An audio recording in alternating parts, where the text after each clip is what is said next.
Yesterday Upon the Stair. Written by Pit Viper of Doom. Read for you by Gemini Wishes. Chapter 11.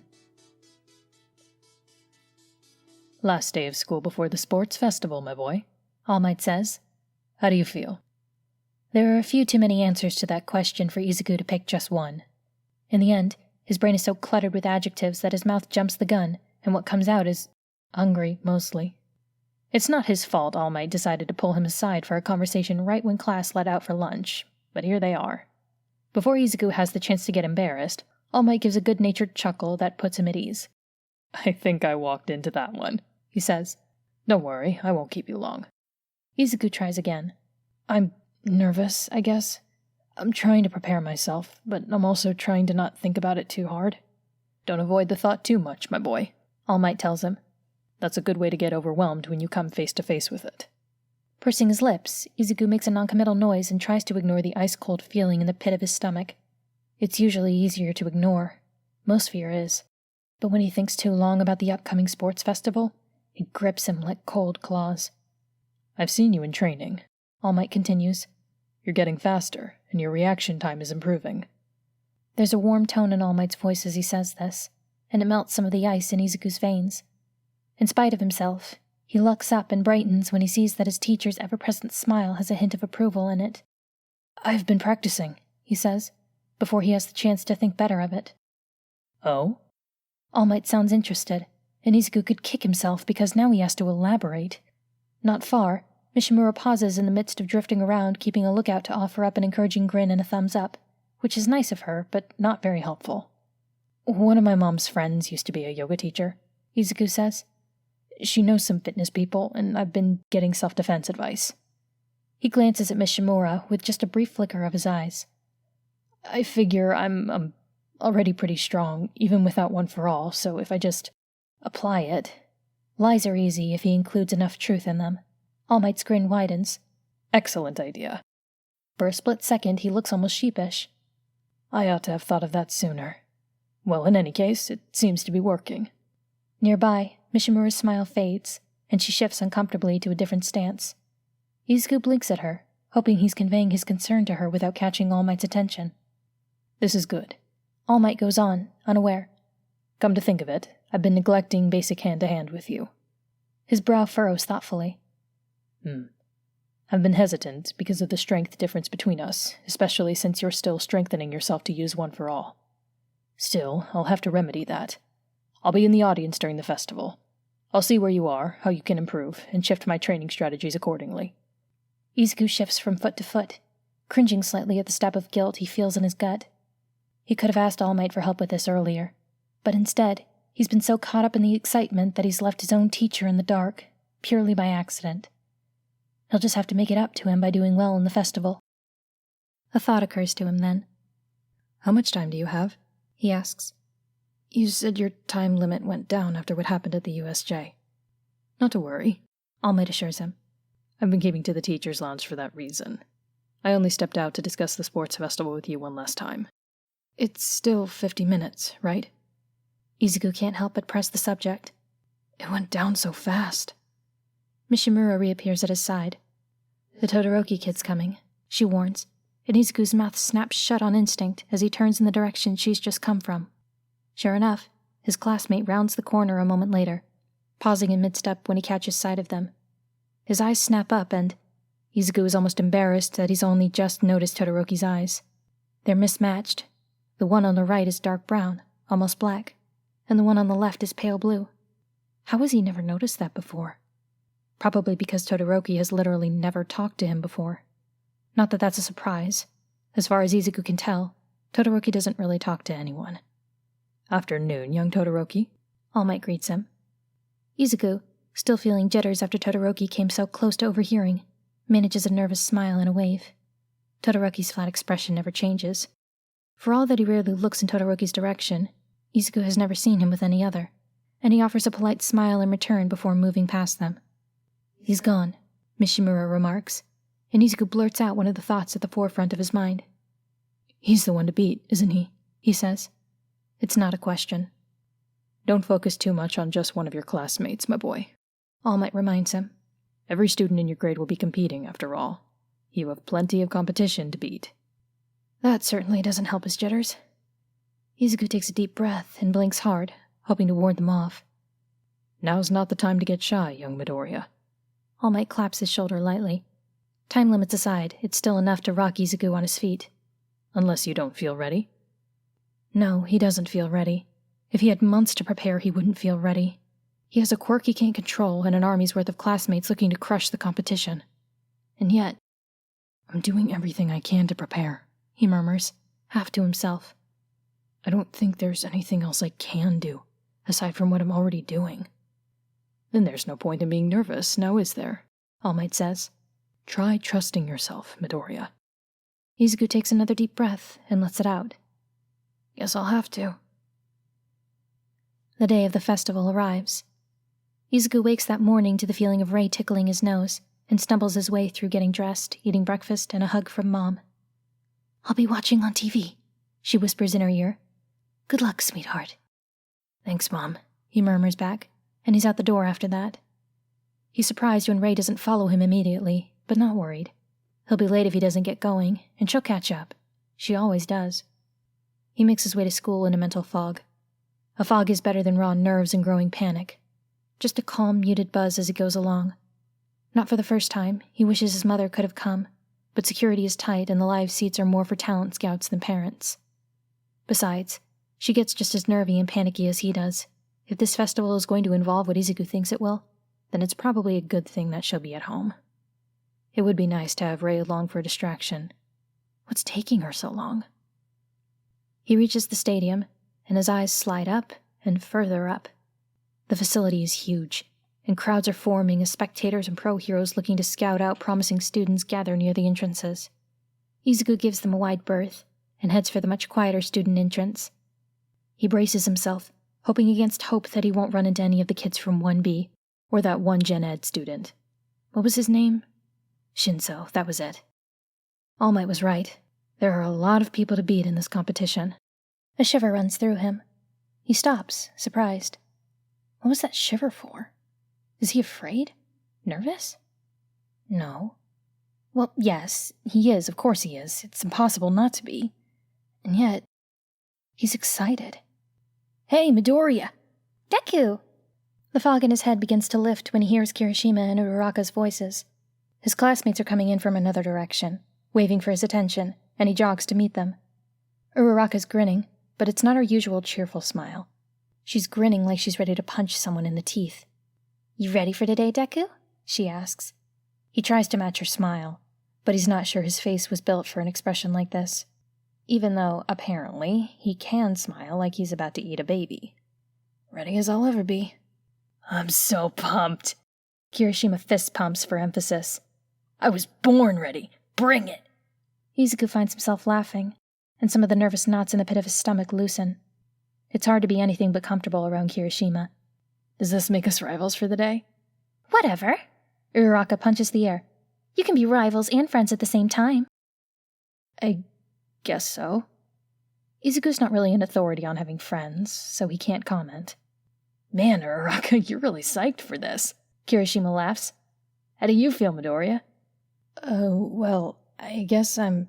Izuku doesn't get to finish that sentence, thanks to a high-pitched, trilling wail that cuts him off before he gets another word in. His first thought is ghost, which would be embarrassing, because from his friend's point of view, he's just lost his train of thought mid-sentence. But it's not a ghost, because Kirishima's looking around in confusion, and Uraraka looks startled. She glances over her shoulder, and her eyes go a little wider. Izuku follows her gaze, and his mouth drops open. Rei has finally caught up with him. She's trotting up to the student entrance, her bare feet not quite touching the ground. At her heels, collar tag jingling, Mika trots along and lets out another bubbly meow of a greeting. The moment she's close enough, she practically tackles Izuku's ankles. Mika, what? Izuku bends down and scoops her off the ground. She headbutts his chin and purrs loudly. Why? He directs this question with a brief glance at Rei. She wanted to come, Rei signs, with an unrepentant smile. Midoriya, is that your cat? Kirishima asks. He sounds like he's trying not to laugh. Izuku gives them both a helpless look over the purring cat in his arms. I don't... She must have slipped out and followed me. She's so cute, Uraraka coos. She reaches out, and Mika stretches her head forward and meets her halfway for a scratch behind her ears. What's her name again? It's Mika. He doesn't need this. He was already nervous, and he doesn't need this. He has to compete in the festival. What on earth is he supposed to do with her while he's busy? By now it's too late to take her back home. Hi there, Mika. Kirishima reaches out to pet her. Look at you, aren't you a sweetheart? Oh, her eye. You got a little battle scar there, don't you? We'd better head in, Uraraka says, still twirling her finger around Mika's ear. What am I gonna do? Izuku isn't quite panicking, but he's definitely at a loss here. I can't take her into the festival. I have to compete, and I bet she'd be okay in the waiting room, Kirishima says. Also, there's time to check in on her between events. You know, if you get that far. Thanks, Izuku says dryly. Let's just go in, Uraraka suggests. Figure it out as we go. Unless you want to call your mom and try to take her back home. Can't, Izuku sighs. It's too far, and my mom doesn't have a car. Tough luck, Kirishima says. Well, like Uraraka said, let's go in and see what happens. Maybe somebody can watch her for you. Recovery girl, maybe? I don't know if she wants a cat around while she deals with patients. Izuku frets, while Mika purrs away without a care in the world. I bet if you ask Koda, he could tell her to stay in the waiting room and behave herself, Uraraka points out. It's probably not as bad as you think, Deku. It's usually worse. Reluctantly, Izuku follows them in, though not before shooting Rei a glare. He can't believe his bad luck. He spent the past 2 weeks avoiding his impending anxiety wall, and now he's going to crash straight into it thanks to his cat. Luckily, the student entrance is a lot quieter than the main one, so they don't meet a lot of people on the way in. Living people, that is. There are plenty of ghosts for Izuku to look at as he walks through the hallways. More than he would have expected, to be honest. There are dozens of them, all shapes and sizes and ages, men and women and children alike, constantly on the move, talking amongst themselves in low tones. A few pairs of blank-wide eyes turn to look at him as he passes, watching them all. Some of them drift closer, only to shy away when Rei growls. It takes him a few minutes of walking and watching to figure out what's wrong. It's not just that there are a lot of them. They're restless. They're constantly flitting about, milling around in the hallways, all of them on edge. It makes them look more numerous than they really are. They're almost to the Class 1A waiting room when he catches sight of a familiar face. Mrs. Kitayama spots him from down the hall and reappears at his side. Oh, Midoriya, we've been looking for you. We? Izuku asks softly. Uraraka glances at him. Did you say something, Deku? Nothing, just talking to myself. Narita and me, Mrs. Kitayama says. We wanted to give you a heads up. This time, Izuku simply cocks his head instead of answering out loud. We've been here since early, because of Eraserhead, and it wasn't this bad then. But something's happened. It might be another soul who arrived here, though I'm not sure who. Or where, for that matter. She pauses, fretting. Whoever it is, they're in a bit of a temper. It's enough to make the rest of us nervous. Izuku's eyebrows rise. It's not uncommon, strictly speaking. The only thing that can hurt a ghost is another ghost. And while they lose their tempers, they tend to lash out at whoever or whatever happens to be within reach. It's enough to make other ghosts avoid them. In a place this size, though, the angry one's either close by or just really, really angry. Great, he thinks, as Rei growls softly beside him. One more thing to worry about. He walks into the waiting room with his one-eyed cat trotting happily at his feet, and finds most of his class already there, along with Aizawa. Izuku stops dead, letting the door swing shut behind him. His teacher glances at him, does a double-take, and lowers his attention to the cat currently twinning herself around Izuku's ankles, all without saying a word. Izuku wonders desperately why the floor hasn't opened up and swallowed him yet. I can explain, he says. That your cat, Midoriya? Aizawa asks, stepping closer for a better look. His face is still swathed in bandages from the USJ incident, but it doesn't make him any less intimidating. Izuku is abruptly aware of every pair of eyes in the room because they're all pointing straight at him.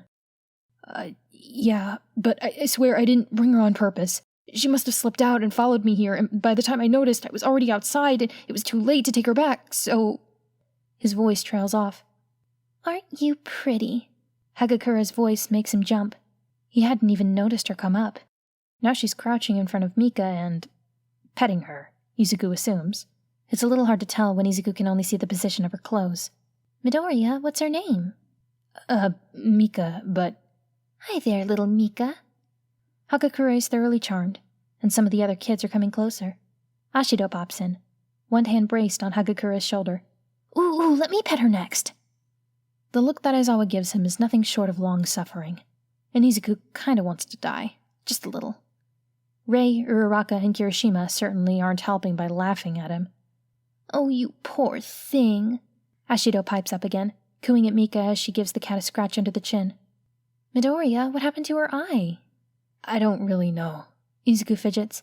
She was like that when I found her, and she was in the shelter for a while, and no one adopted her, so I just... This brings a chorus of awws from the girls, plus a few from the boys. No wonder she loves you so much, Uraraka adds, and Izuku covers his face with both hands. A heavy, world-weary sigh forces him to look up again, just in time to see Aizawa stoop, hook one hand under his cat, and scoop her up in a loose, one-armed cradle. She's immediately enamored with his scarf, batting at it and trying to crawl into the folds. Aizawa shifts her away and, with practiced ease, settles her more comfortably against his chest. He reaches into his pocket, rustles something, pulls out a cat treat, and feeds it to her. A memory comes to Izuku then, of a conversation he'd had with All Might. Aizawa fosters shelter cats. The first event starts in less than 20 minutes, Aizawa says flatly. There won't be much of a break before the second event, but there will be between... Mika interrupts him with the purriest, most musical meow Izuku has ever heard from her. Before Aizawa has the chance to continue, Mika slowly reaches up and, right in front of the entire class, gently boops him on the nose with her paw. Izuku realizes in that moment that his cat is a giant suck-up. Between the second and the third, Aizawa finishes, as if that didn't just happen. You can collect your cat then. Somehow Izuku finds his voice. What would I do with her during the third event? He asks cautiously. Aizawa gives him a very unimpressed look. You should probably worry about making it that far first, Midoriya. Right. The floor draws Izuku's gaze again, and before he can recover, Aizawa is already walking out the door with Mika comfortable and purring in his arms. Laughter ripples throughout the rest of the class. Izuku sways a little on his feet and wonders how much a medically induced coma goes for these days. See? Uraraka gives him a hearty pat on the shoulder. She's still giggling at him, just a little. I told you it would work out. Uraraka, Izuku says faintly. Yes, Deku? Please launch me into the sun. Uraraka only laughs harder. Miraculously, his classmates return to talking amongst themselves and making final preparations for the festival. Everyone is dressed for gym class. Since all departments will be participating, and not just heroics, hero costumes and gear are banned from the events. Gradually, the minutes tick by, and the last of Class 1A trickles in. Izuku drifts to the edge of the room for one last word with Rei. Remember, just watch from the sidelines, he tells her, hoping that his signing looks like nervous hand-wringing to any casual observer. Rei pouts. Why? It's not real fighting, Izuku says. It's like the entrance exam. It's a contest. You don't have to protect me. But what if the bully grabs you? It'll be fine, he insists, frowning as he signs. If I do fight him, it would be just a sparring match. I'm not in danger, so you don't have to guard me. Rei scowls darkly at him. If the bully tries to hurt you, I'll scare him off. It's going to be okay, he says. Just watch and cheer me on. Fine, she says, disgruntled. But if I see something I don't like, I'm going to stop it, no matter what you say. It's probably the best he's going to get out of her. Midoriya. Izuku doesn't actually recognize the voice addressing him until he turns around and finds himself looking at a familiar scarred face with mismatched eyes. Somewhere in his brain, his fight-or-flight instincts give him a polite little mental nudge. What is it, Todoroki? It's a little difficult to talk when his throat tightens on instinct, so he has to force the words out. It's not his fault. UA is miles better than his previous schools, and it's wonderful to have friends. But when classmates with uncomfortably powerful quirks notice that he exists, it usually doesn't end well for him. The first thing Todoroki Shoto ever says to him, besides his name, is, Objectively, I think I'm above you in terms of practical strength. For a moment, Izuku can only stare at him blankly, as if Todoroki just spoke to him in Welsh or something. When he finds his voice, he can only stammer defensively. Well, I don't know. I mean, I think I've been... Yeah, you're probably right. You managed to get All Might's eyes on you, right? Todoroki says. Izuku chokes on the air he's breathing and tries to disguise it as clearing his throat. He can feel Rei clutching at the hem of his gym shirt. I'm not going to pry, Todoroki continues. His eyes never leave Izuku's, but for the life of him, Izuku can't read a single thing from him. No anger, no animosity, not even that much determination. He's just cold. Everything about him is cold, from his eyes to his face to his voice as he finishes what he means to say. But I'm going to beat you. Izuku feels his stomach drop. Whoa! Kaminari calls from one of the tables. Did the strongest kid in class just throw down the gauntlet? Izuku would like to sink into the floor again. Even as Kirishima comes to his defense, he can't help the dread that churns in his stomach. What's with you, man? Kirishima says, nudging Todoroki's shoulder not too gently. You can't just spring that on him right before we go out. Not cool. I'm not here to play nice or make friends, but whatever, Todoroki says flatly. Is this because I elbowed you by accident that one time? Izuku blurts. Because I said I was sorry. Todoroki gives him a withering look. No. Oh, okay, good. For a split second, Izuku was tongue-tied. All his anxieties are crashing in like a wave. After 2 weeks of keeping his worries at bay, a boy who has never spoken to him and barely looked at him since the start of school has managed to drag him face first right through them. It really isn't fair. What does Todoroki have against him? At that moment, Rei pushes forward. Still clutching the hem of Izuku's shirt, she scowls up at Todoroki, sticks out her tongue, and blows the loudest, wettest raspberry that Izuku has ever had the pleasure of hearing. Izuku blinks, and suddenly he doesn't have to worry about possibly getting his teeth kicked in by Todoroki, because he's too busy trying not to laugh or look like he might be about to laugh. He bites his lip to keep from grinning as Rei, his own personal invisible cheerleader, pulls rude faces and ruder signs at Todoroki. He feels, at least for the moment, that he's been jarred into a better headspace. He's still nervous, still worried, but calmer. I don't know what this is about, he says at length, tearing his eyes away from Rei and back to Todoroki's face. I don't really know you or what your problem is with me, but I guess that doesn't really matter, because it's not like I can do anything about it. All I can do is maybe fight you. Maybe. A little pessimistic there, Midoriya, Kirishima mutters. Izuku shrugs. That's what I'm going to do anyway. Even if you're going to come at me with all your strength, then I hope you're ready for the same. And then Izuku tries something. He releases his lower lip from his teeth, digs deep into all his worries and misgivings and constant lingering fear, tilts his head a little, and smiles at Todoroki. So I guess we'll see who's stronger, won't we? There's a chorus of ohs coming from the others, including, but not limited to, Kirishima, Uraraka, Sero, and Kaminari. For a split second, the cold expression on Todoroki's face seems to waver. I'm definitely seeing it. Izuku hears Uraraka murder to Tsuyu. Baby-eating smile. That was kind of awesome.